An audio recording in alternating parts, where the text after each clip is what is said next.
Your league, broadcasting from the 55-yard line in Japan to the shores of the Great White North and everywhere around the world on Gridiron America Radio and the Sports History Network.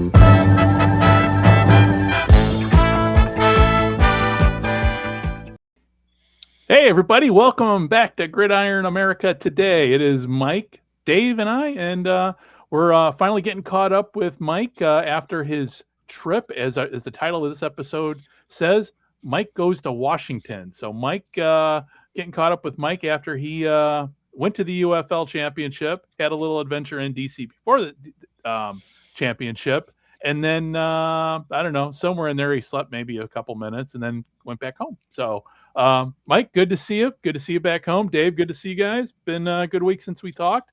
Let's talk football. Glad to be back, guys. Yep, same here. And so, Mike, tell us about the trip. Let's start from the moment you decided to go on the trip, and then just kind of your experience at the UFL and the UFL, the United Bowl, and then we'll talk about the game itself.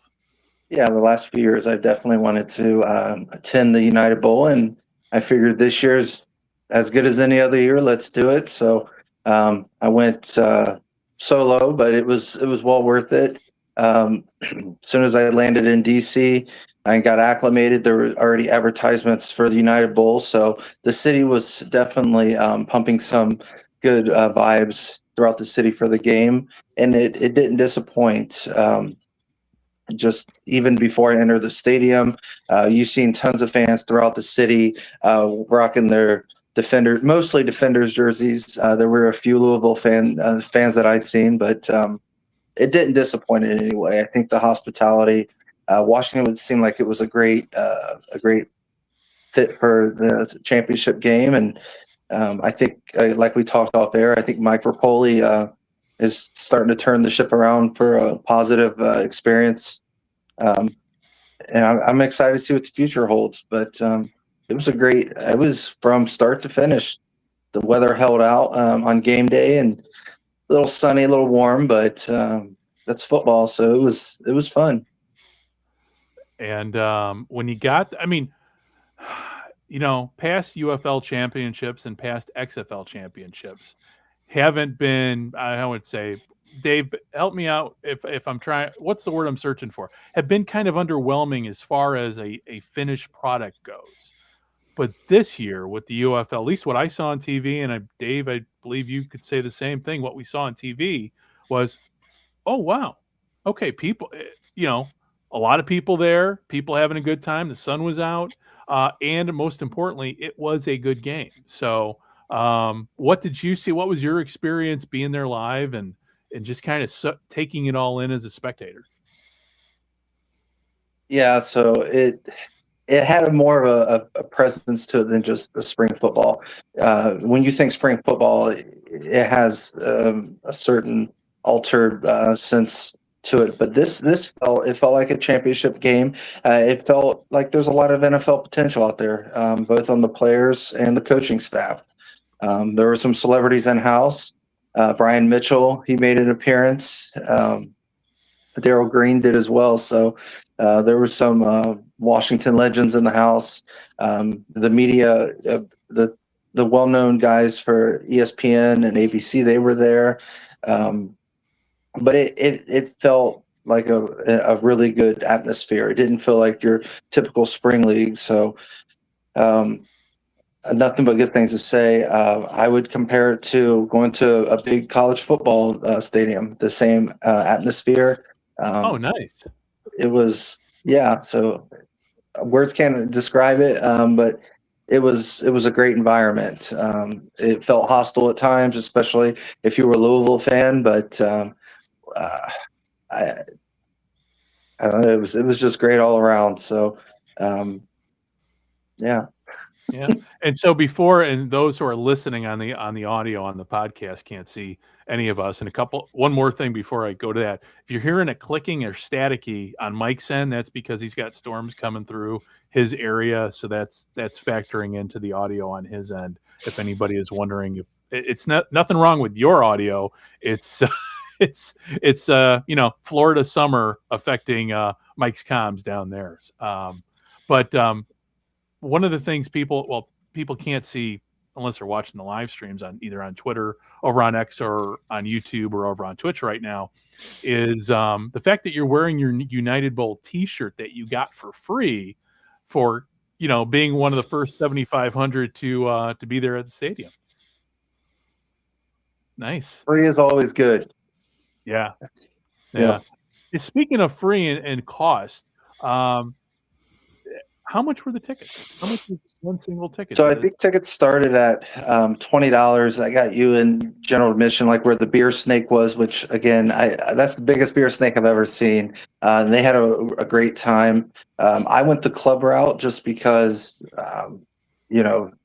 it's not, especially at stadiums, when you get food and drinks, it adds up. So for my ticket, I paid $145, but that got me unlimited food, unlimited alcoholic and non-alcoholic drinks. So I just stuck to Gatorade. It was too hot to be consuming anything other than that. But there's a lounge on the inside, air conditioned, and then you have your seats. So I felt, because DC United plays there, and that's a soccer specific stadium first and foremost.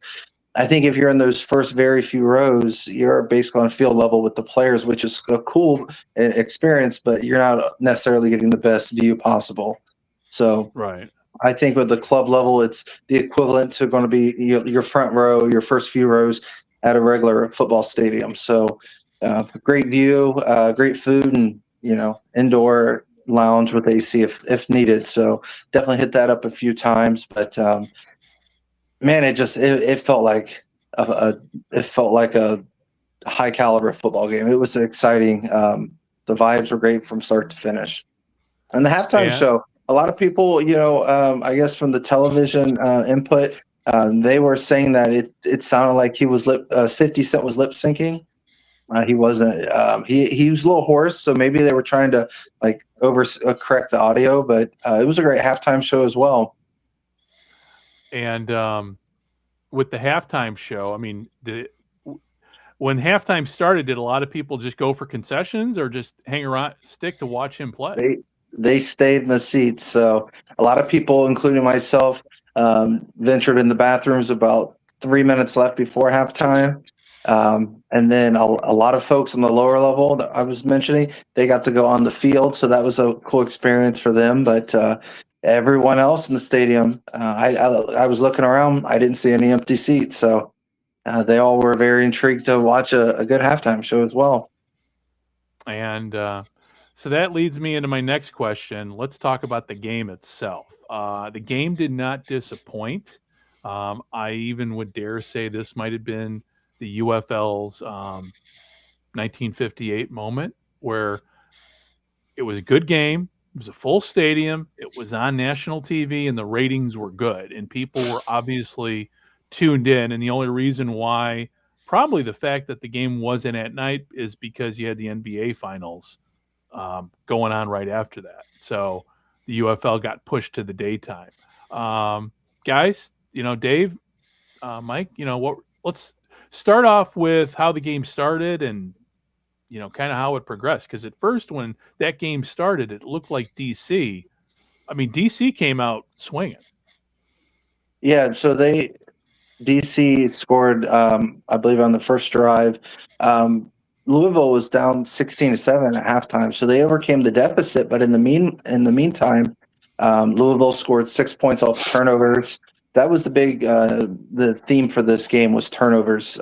Louisville had 2, DC had 3, and I think that really made the difference, especially when DC looked like they were going to score in that running play, and then Louisville stripped the ball and then recovered it in the end zone. I mean, that's a huge drive killer. That's a loss of a touchdown, I believe, for DC, and then Louisville took advantage of it. on an interception as well as on that fumble, racking up 6 points. So again, you got to be sound in all three phases of the game. Special teams, I think DC was really on point.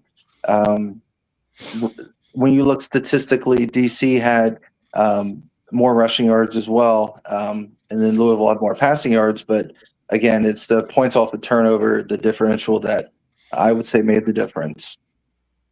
Yeah. Because it definitely didn't. Louisville didn't walk away with it. They had to earn this one, and it just seemed to me, and maybe I'm wrong, but it just seemed like DC ran out of gas at the end, because I know that and this is the thing too that they mentioned on TV, which I didn't even take into account, but it's like, oh, it's obvious where the teams were at on the sidelines. The Louisville was on what normally is DC's side of the field, because Louisville was the home team, and DC had to sit in the sun. And also too, Louisville figured out, let's wear our light, our more reflective uniforms, wearing, they're not white, but they're grayish, but they're a lighter color. So it means naturally they're a bit cooler.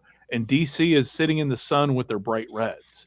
I don't know how much that factored into it, but because hot is hot when you've got, what'd you say before we went on? It was like 105 in DC that day or the weekend? On Friday, it was swampy. Yeah. And I think at kickoff, it was like 88, 89 degrees, which is still, pretty toasty, especially for this time of the year. But I was about 20, maybe 25 feet away from the players and on the DC side, and I was feeling that heat with them. I look over and the Louisville sidelines had shade the entire game, and I think that definitely made a difference. That sun does beat on you. And you can tell just body in football, especially body language is so key. And by the halfway through the fourth quarter, maybe even just before that, DC's body language you could tell they were tired. They were getting frustrated. And I think mentally, it just was too much to overcome for them at that point. Yeah. Now, Mike, being there and seeing it happen, do you think the DC was impacted with losing Jason Bean? It seems like when he got hurt or re-injured his shoulder, the wheels didn't fall off the bus. The bus just seemed to stall, like as a collective team. Yeah, it's unfortunate that Jordan was not available, because I really think that would have made the difference. But kudos to Jason for doing his best, even on an injured shoulder before he re-injured it. He was, keeping it together the best that he could. But I would say that's a great way to look at it. As soon as he went down, the whole stadium went silent. You could see the players on the sideline. They kind of put their head down. And I think Perry did the best that he could. But again, when you're on your third string quarterback in the championship game in that situation, unless you're Ohio State in 2014 with Cardell Jones, I'm a Buckeye, so I got to mention that one. It's tough, especially you're not getting as many reps in practice or even throughout the year being QB number 3. So even when Perry got elevated to QB 2, again, he's not getting most of those reps. So that's crucial to being successful. But it's in football, as you guys know, it's a game of momentum, and I think any momentum DC had just came to an abrupt stop once Bean went down, and he went in the tent. I looked over, and he was talking with a few players.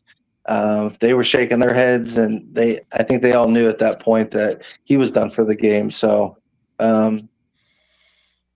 it's tough, man. But I think Bean going out was kind of the end all for DC, unfortunately.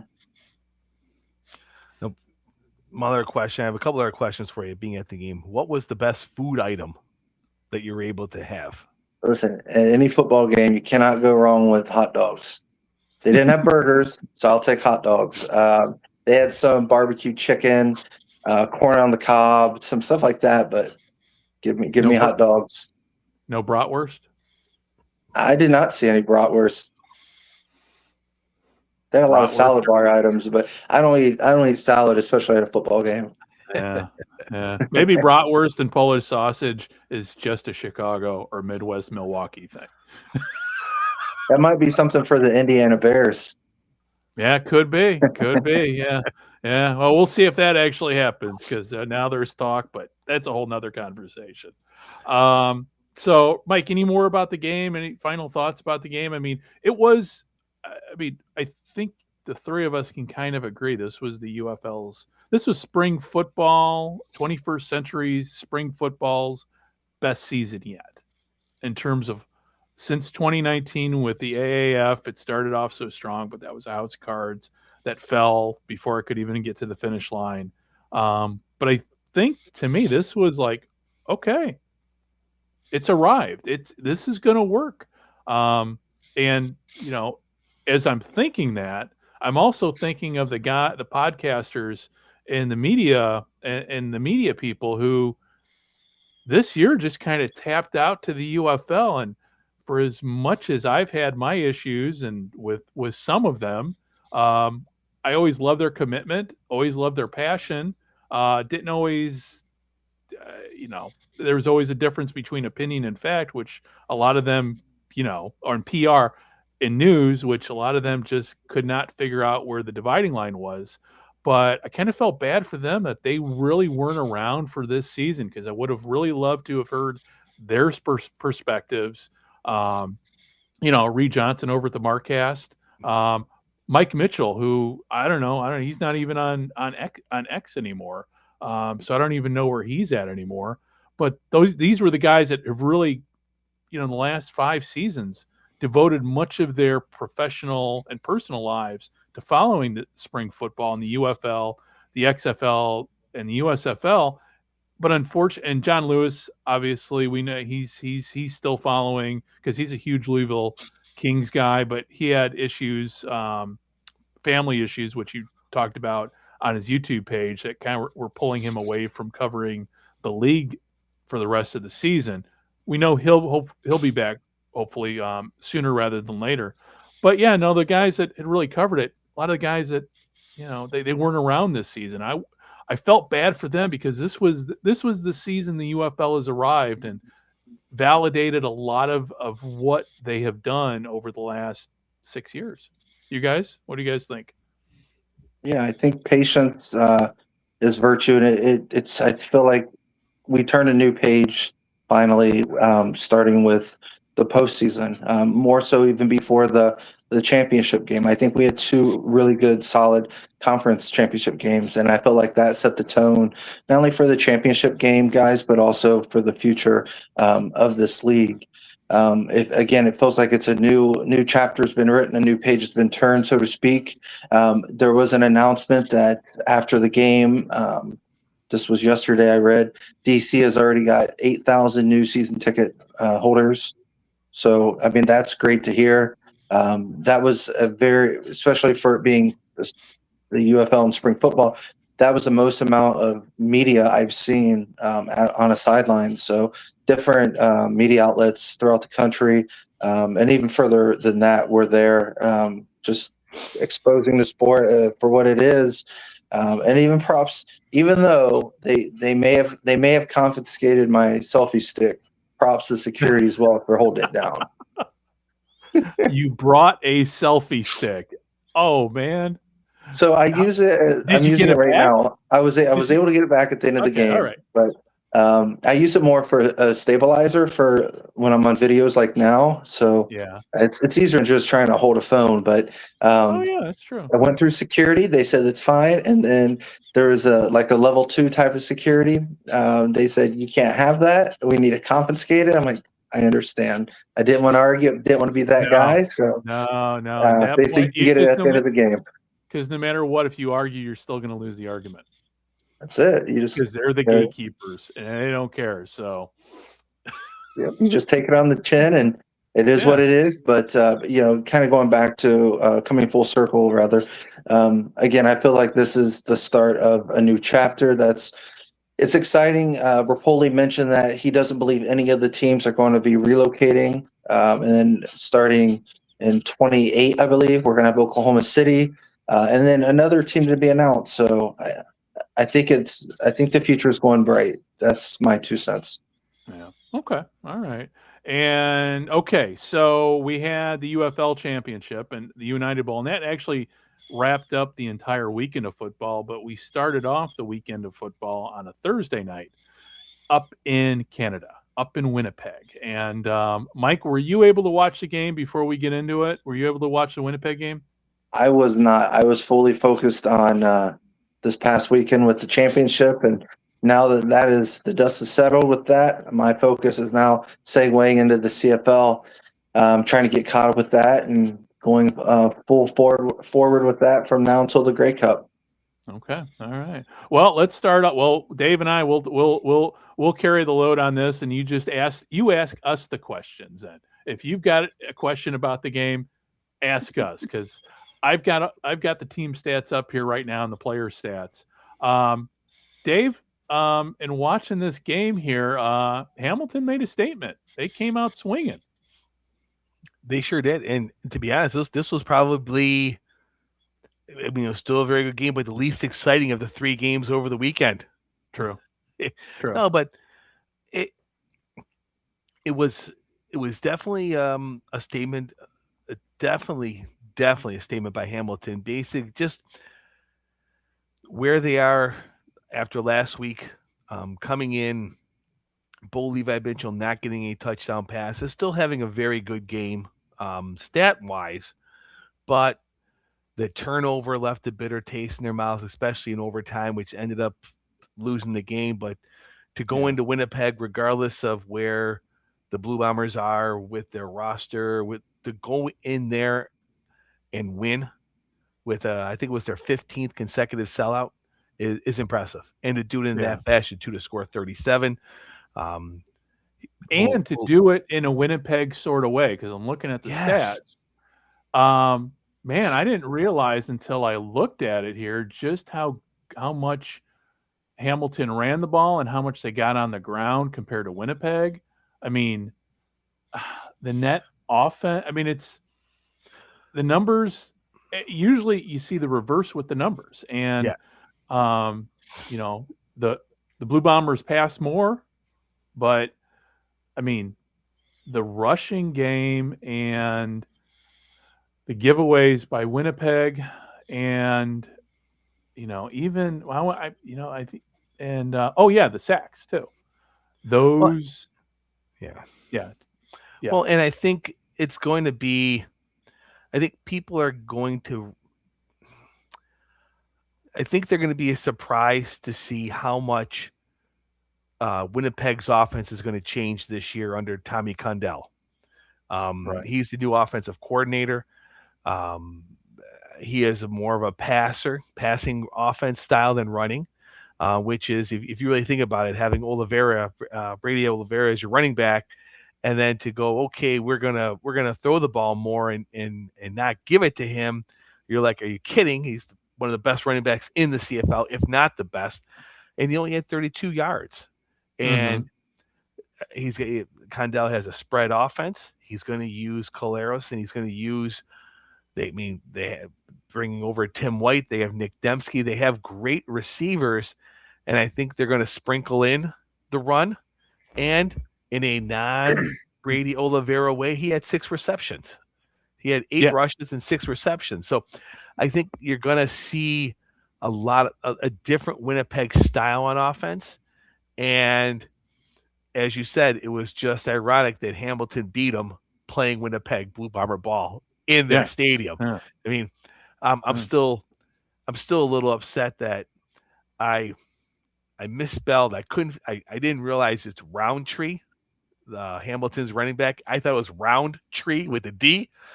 So when I was in my CFL fantasy football draft, I kept misspelling his name. So I ended up not drafting him. And then literally like 2 picks after mine, when I wanted to get him, it was the right spelling. And I was more bitter that the CFL fantasy site, if I just started typing his name, he didn't pop up. You had to either spell it absolutely correctly or you don't get him. But no, yeah, exactly. So I'm 2-0 after 2 weeks, so I'm not complaining that much. But Yeah, that's oh, something we dropped. That's talking fantasy ball. It's something we dropped the ball on with our little podcast. Excuse me. We didn't do a fantasy league. Of course, I'm sure there's still time for us to do it. certainly. Yeah, but And to be honest, the CFL on their site, their fantasy football is working out some kinks. So okay. I wouldn't worry too much. All right. After the first week, after all the games were played, I went to week 2 and made some just in my roster changes, like who's on bye weeks and that. Yeah. And it's messed up my entire score and almost lost because it took those players off week 1 and put them on bye, even though the game's already played. So they tighten up that loophole. Okay. But I digress off what we're talking about. But yeah, no, it was good to see. It was really good to see Hamilton rebound. Really good game up in Winnipeg, and it's gonna put fuel to the fire of. It was talked about last year.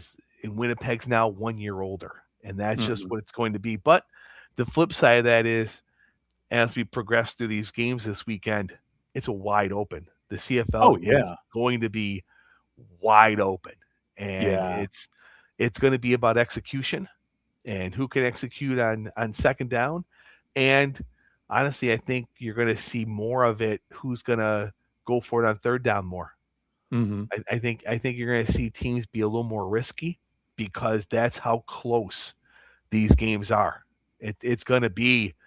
I mean, who has the ball last is proven to be week after week. The key to these games is who has the ball in the last drive and who can score. Right. Well, talking about third down conversions and that, I did not realize until this game that Chris Streveler had retired.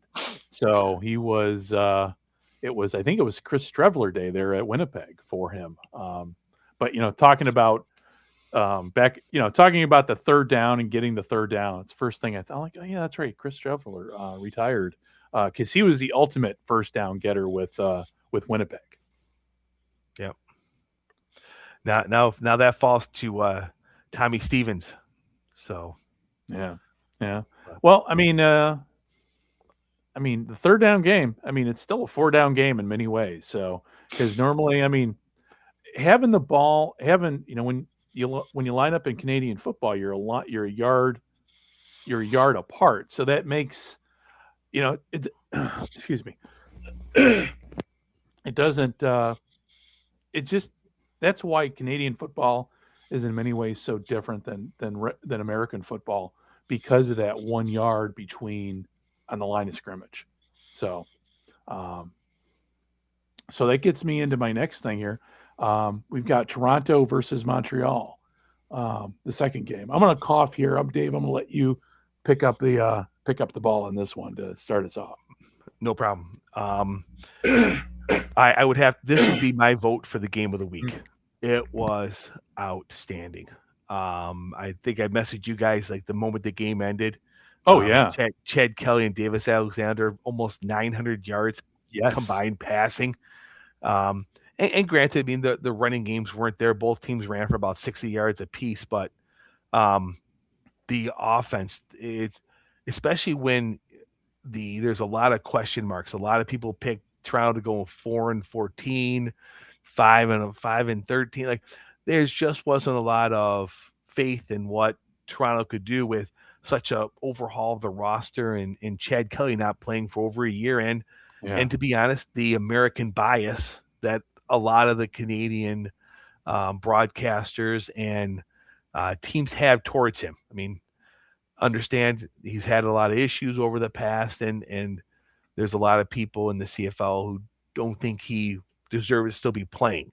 So, and a lot of people who actively root against him, but to not play since November of 24 and to throw for 445 yards is just outstanding. I mean, he looked crisp on his passes. He had full control of the offense from for myself watching. He looked like he knew exactly what he was doing. He ran. He slid a couple times on a few running plays. It was. He didn't miss a beat. No, it looked like he had a really good training camp, and he has the weapons. And once again, it's going to come down to October, November, being able to run the ball, and that's what it Right. really like. Right now, he's going to get away with throwing 46, 50 passes a game, but come Mhm. October, November, when it's starting to get cold, you're gonna need that running game to help you. It's just how it's going to have to be. So hopefully, along the way they can, but until then, I'll be honest. Toronto's got 8 road games to start the year. If they play them all like this, I don't know how anybody's going to complain. Like it's Yeah, and this entertaining wasn't. I football. mean, this wasn't. This game could have gone either way. I mean, No, no this doubt. was the closest. I think the closest game. Just in general. I mean, the Mhm, scores. I mean, obviously score wise too, but mhm, yeah, this was one of those Montreal easily. I mean, but for a bounce, mhm, we could be talking about Toronto winning this game. mhm. Um, but Montreal, you know, they're Davis Alexander. I mean, the kid's just amazing in terms of just his stats, his win loss. I mean, his starting quarterback stat is just phenomenal. He's what? Is he 13-0 in regular season. He's never lost. Yeah, He's only yeah, his only loss is in the Grey Cup last year on one leg. yeah, yeah. I mean, this yeah, I mean, he's gonna be people are now starting to talk about him. I mean, they talked about him Yeah. last year, but if he continues doing what he's been doing just this year, I could see him very well being the face of the league moving forward, because he's a stud. I mean, Yep. and hopefully, hope hopefully he doesn't get hurt because unfortunately, CFL quarterbacks, everybody, I mean, every CFL season we seem to have one batch of starting quarterbacks, but we end with a completely different cast. Mhm. Yeah. Now, I'll interject one more time with my fantasy team. My starting quarterback is Davis Alexander, and my backup is Chad Kelly. Ah, okay. So someone can get hurt just for a little time, but no. And honestly, that was a big thing with Alexander last year. He only played 8 regular season games, and that was a big issue last year. So Yeah. hopefully, and you're not gonna. Let's be honest. There's 18 games, and these quarterbacks take a beating. So Right. you need to be a mobile quarterback for the most part in the CFL to be successful. I mean, there's obviously examples where a straight drop back, but a lot of the times you need to be mobile. You need to think quick on your feet, and that adds a whole nother adds a whole part of the game that's not there if you're just a drop back quarterback in 2 downs. Yeah. Yeah. Well, and I misspoke too as I'm looking at the scoreboard here. The Montreal Toronto game was not the closest score wise. That was a 7-point game. But with that said, it still was the closest game in terms of um, when you're watching, because a lot of games the scores are a lot. They don't reflect really what happened in the game, Mhm. uh, because the Rough Riders Lions game, to me, even though the score was 31-27, that was Saskatchewan the whole entire game. And really, BC, you know, I knew BC was going to lose the game from the way they started the game. So to me, with the Toronto game, that was a dogfight from start to finish, not really knowing who was going to win. Again, especially in those last 3 minutes of the game. But then we move on to the BC Lions game and the Riders game, and Saskatchewan was pretty much in control of this game, offense wise, the entire game. What do you think, Dave? Yeah, the Rough Riders are a well-oiled machine, offense and defense. I mean, it's just Corey Mace's got that team just playing so well. I mean,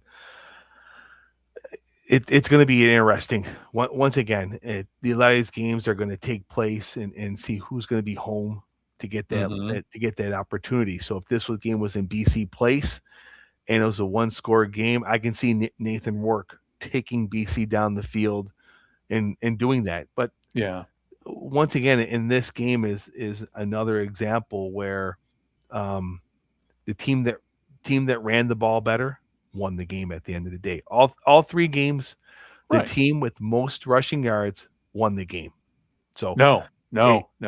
I'm not checking you on this one. I'm looking at BC ran the ball. There was a 99 for 99 yards. Oh, you know what? I'll take that back. Yes. And what I looked at, I wasn't counting Nathan Rourke scrambling okay. out. I was just looking at Gotcha. James Okay. Butler's rushing. I was Okay. comparing James Butler to Oliveira. So that's what Oh, I yeah. and No, I see. I Olette. follow you. AJ Olette. I'm sorry, I misspoke. follow you. And no, 'Cause and that's what I was. Yeah, and Yeah. yes, and that's I'm my looking mistake. at That's at correct. total team stats versus individual. Yeah, on my yeah. end. So I was not counting him running for his life. Right. Well, but they're talking about like the moment when you know a team's going to lose when they make bad decisions, and the BC Lions made an early bad decision by giving up a rouge that they didn't need to. And I'm like, what are you doing?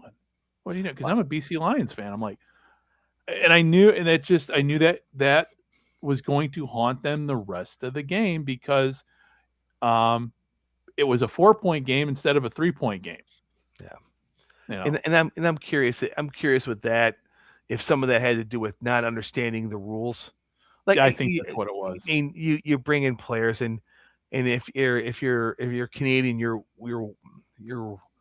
well versed on the rouge rule. But if you're and if you're an American coming in and that ball's kicked 20 yards deep in the end zone, you're okay. We'll just down it. It's just not something you're always thinking about. Where Right.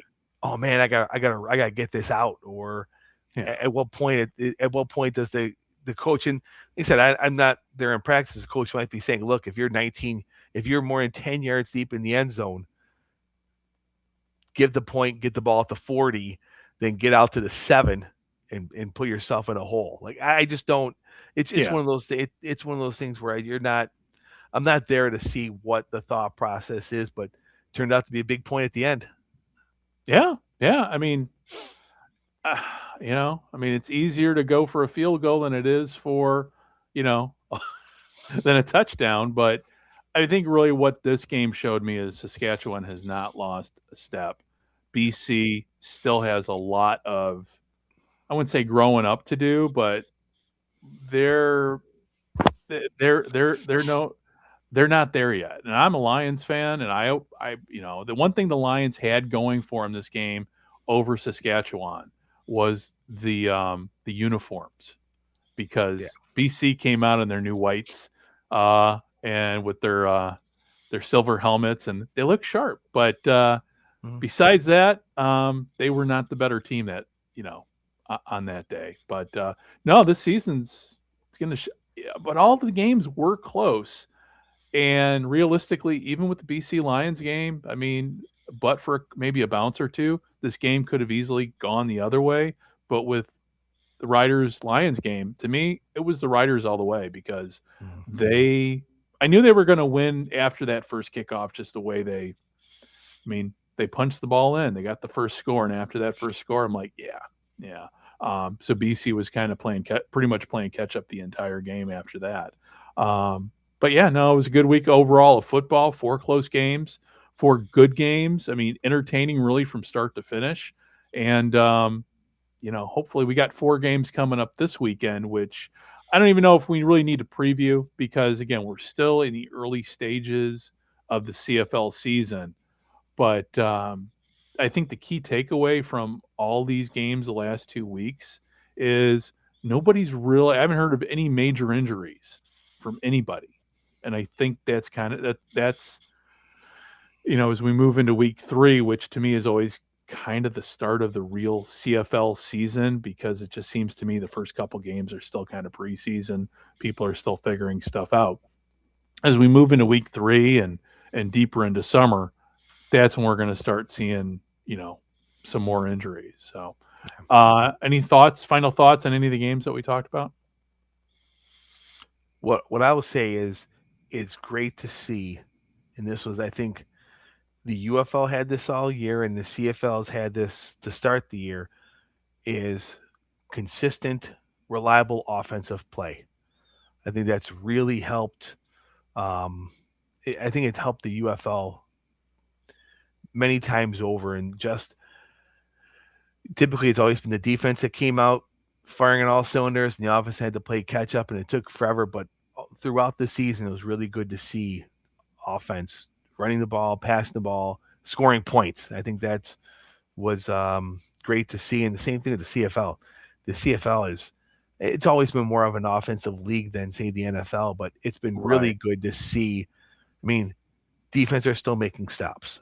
Offenses are still making plays, but it's not 13-9 in the CFL game. Right. The games are in the 30s. The games are in the 30s, 20s. They're scoring. It's entertaining, and it's all across all the different outlets in Canada. It's been a great start to the CFL season. Yeah. I don't see if anybody's complaining about the CFL, and we know on social media there are a lot that are, but it's entertaining football, and I think that's really what it boils down to. The rule changes are going to come into full effect next year, but if they keep playing football the way they're playing this year and they translate to next year, I don't really see what anybody has to complain about. I mean, I understand why people are complaining because they don't want to lose the 55-yard game. They don't want to lose the tradition. But, I mean, well, Mike, you're not an old guy, but Dave and I are old guys. As much because I posted on X, hey, and I think I kind of speak for all of us when I posted that. Hey, we don't necessarily like the game changing, but the game's changing, period. And if it means, I think John Candy would agree. If by changing the game, it means for the CFL, it means that the league is, on a financial standpoint, it's going to be around for a much, going to be profitable. The league's going to be around. I just would wonder what John Candy would have thought. Because after he died, that's when the wheels kind of fell off the bus of the CFL in terms of financial, American expansion, pandemic. I mean, there's been a lot of drama with the league the past 30 years just off the field. But I wonder what he would have thought about where the CFL is at and going into with the rule changes and the game changes, all of which that the owners wanted. And I know the owner of the BC Lions was very positive in his statements. I don't know if it was with Third Down Nation but it was an interview. I can't remember if it was 3 Down Nation. Hey, this is what the owners want. The owners are, this is a business, and I mean, we're just all fans, and we're all fans of professional football. Therein lies, the first word in professional football is a business name. It's all about making money and, people earning a living. So I don't know if people keep their jobs and, nobody goes broke and we're able to watch football and enjoy ourselves and have these talks and enjoy being fans. I don't have a problem with the rule changes. If that means our favorite, football in Canada is going to be around for a very long time. So you guys, what do you guys think? Yeah, I think that, especially as you mentioned, Greg, anytime you can get a situation where all of the owners agree to changes, I think that's really good. And I think all the owners are on the same page. And then you start getting the talks of expansion to get an even amount of teams throughout the league with the new rule changes as well. I think we're starting to turn a stone rather with the evolution of the Canadian game. And that goes past what I just mentioned. Even if you look at the game itself, quarterbacks are becoming more mobile. We're starting to see more athletic prowess than I'd say ever before. Obviously in October and November, the teams that are able to successfully run the ball are going to have a really good shot of being in the Grey Cup. But from a league-wide perspective, I think streaming, I think they're finally starting to get the streaming and the television thing sorted out, especially for the international audience. The rule changes, I think, although some people may not like them, I think it's going in a positive direction. listen, we don't have to like all the changes, but we should embrace them because evolution and change is not always bad. It can be a good thing. So I personally am looking forward to those things, one day at a time. And I know it'll be bittersweet when the 55-yard line's not there, but amongst other things. But again, if this is something all the owners agree upon, and again, if we can get a 10th team, I think that's nothing but good news for the CFL fans both in Canada and abroad. Yeah. And, even though the 55 yards going away, it still lives on our hearts here because it'll always be from the 55-yard line how this podcast originally started. And since we're on the Sports History Network, from the 50, our as you hear in the show at the very beginning, from the 55, that's kind of where we started with, Canadian football history, which gets me into my final thing here as we get close to wrapping up the show. I just wrapped up a great book called The Life and Teams of Johnny F. Bassett. And it is about, Dave, help me out here as I explain who John Bassett is for, I know, Mike, you know who John Bassett is, right? I believe USFL, right? Yep. Former owner of the Tampa Bay Bandits. Bandit ball. Yep. And before that, he was the owner of the Memphis Southmen, originally the Toronto Northmen in the old World Football League. And it is a great book, and I don't have the book in front of me. You can look it up on Amazon because it is there. It's available for Kindle, which I have, which is what I read it on. But it's a fascinating book about the life and times of the man who is in many ways responsible for, especially in the 70s, the rise in NFL player salaries, because he was the man who robbed the Miami Dolphins of Jim Kick, Larry Zonka, and Paul Warfield. He broke up the dynasty that was the Miami Dolphins of the 70s. And had he not offered the three of them a boatload of money, would the Pittsburgh Steelers have been the team of the decade? There's a good reason. There's plenty of room for speculation, which we might do on our alternative sports history show later down the road. But it begs the question, what if? But it is a fascinating history of not only the World Football League, also his time as owner of the Birmingham Barons, the Birmingham Bulls of the World Hockey Association, and then eventually the owner of the Tampa Bay Bandits. And there's a little bit of politics in there in the book, but not much, for obvious reasons with the USFL. But when it came to the USFL and the success of the USFL, he was fully committed to sticking with the Dixon plan, and the way he was building his Bandits was working because they had the highest, I think either the highest attendance or the second highest attendance in the USFL on average. And but they were also out drawing the Tampa Bay Buccaneers too. So, but anyway, it's on Amazon. I'm going to put in the show links here, and the show notes here for people that want to read it. It's a really, really good book. Hopefully I can get the author on at some point here for an interview to talk about the book.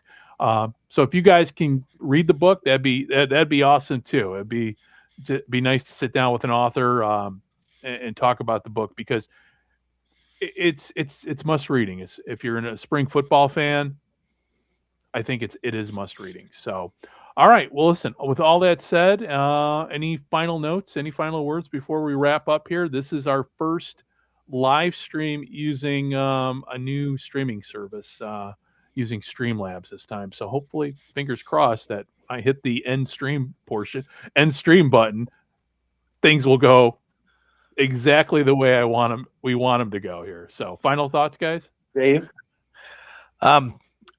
Friday night CFL and then a triple header on this Saturday, 1, 4, and 7 p.m. So, dude, it's gonna be so brutal for me over here. I know. I'm so sorry.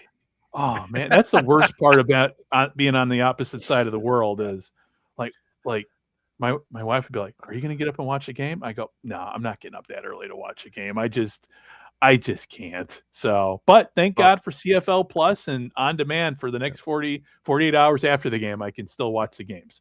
yep. And then the following weekend, it's Thursday. It's one game Thursday night, one game Friday night, one game Saturday night, one game Sunday night. So, Oh, thank God. Thank God. That's a solid 2 weeks of football. And Yeah. Greg, I share your sentiment. When Japan plays, it's the same thing. We're on the opposite end of the spectrum. So, Oh yeah. uh, Yeah. the Rice Bowl's being played at 4 a.m. and I got to be at work at at 8 0 a.m. dark So, 30, yeah. yep. Yeah. And the X League this year, they're kind of all over the board with games, and it's hard for me to keep track. As much as I'd like to keep track um, of the X League. I mean, I'm to the point now with football. It's like, okay, X League, CFL. I'm going with the CFL this year. I think I'm going to take kind of a year off. I mean, I'm following the X League. Don't get me wrong, but just devoted to the X League in terms of scores and time and commitment. But we'll be talking about more X League ball as we kind of move into fall, because the thing is with the X League, this used to be it's X League Premier. It's what they decided to do with the X League was take all the spring exhibition games and make those actual games that count in the standings. But really, with the X League, it still comes down to the three major teams: Obic, Panasonic, and Fujitsu. And Obic, Obic's nobody. You can't sneeze at Obic this year because they almost won the Rice Bowl last year. But so we'll be talking more X League as we move along deeper in summer and get towards the fall. Try to fit that in here. So, but hey, with all that said, for everybody who's listening, everybody who's watching, we are on social media. We're on X at Gridiron AM Radio. And really everywhere else, we are at Gridiron America. Instagram's at Gridiron America. We're on Threads. And also, too, I mean, if you want to follow me, because I got my Gridiron Marvel X account. And if you like 80s, 70s nostalgia and hot takes and all that stuff, follow me at Gridiron Marvel. And guys, do you guys have, because you guys really aren't that active on social media, are you? I'm really not personally. I don't do X, and then my Facebook, Instagram is mostly just me and the family. So Yeah. lots of pictures of the kids, and some football stuff along the way. But Yeah. me personally, not so much these days. Right. Dave, I Same know here. you're not. Same here. I have to do a little bit more because I have to run our socials for where I work. Yeah. But that's just Facebook. I mean, there's no need to. But Yeah. let's put it this way: I'm on there because kind of need to be, and then you're able to catch up with other things other people are doing. So that really is. If honestly, if I didn't have to, I wouldn't. Let's Just be quote honest. Marshawn Oh, yeah. Lynch: "You're there so you don't get fined." Yeah. There you go. Yeah. There you go. But you can find everything if you just go to gridironamerica.net. That goes to our blog page, and we're posting all kinds of good stuff there. Just nerdy football stuff, historical stuff, and but again, we are part of the Sports History Network, and we are going to be starting a new show. Hopefully, come here. I'm still in the process of working on it, and that's the Alternative Sports History Show. Yeah, Alternative Sports History Show. If you go to the Sports History Network webpage, you can find a link there. I'm still working out the details in terms. I've got all the software in place now for our sims that we're going to be doing. So, but I got to spend quality time and just kind of old school pen and paper, kind of figuring out where we're going. And we've got a group of guys at Sports History Network, authors, researchers, and everything. They're all on board with the project. So we're going to have, as time moves on in 2026, you're going to hear us, at least once a week, maybe twice a week, depending how often we decide to do the Alternative Sports History show over on the other channel that I've set aside for us. So, all right, with all that talking, guys, I'm going to sign off from here. And, for next week, we'll be talking 4 CFL games rather than 3. So, it'll be interesting to compare notes, and hopefully it's an exciting weekend of football. So, all right. On that note, thank you very much. Thank you very much for everybody who's tuned in, watching either on YouTube, streaming podcast, even via our website, because there's a link to the YouTube, the live stream that we're doing right now. And we'll be talking to you next week. Bye-bye.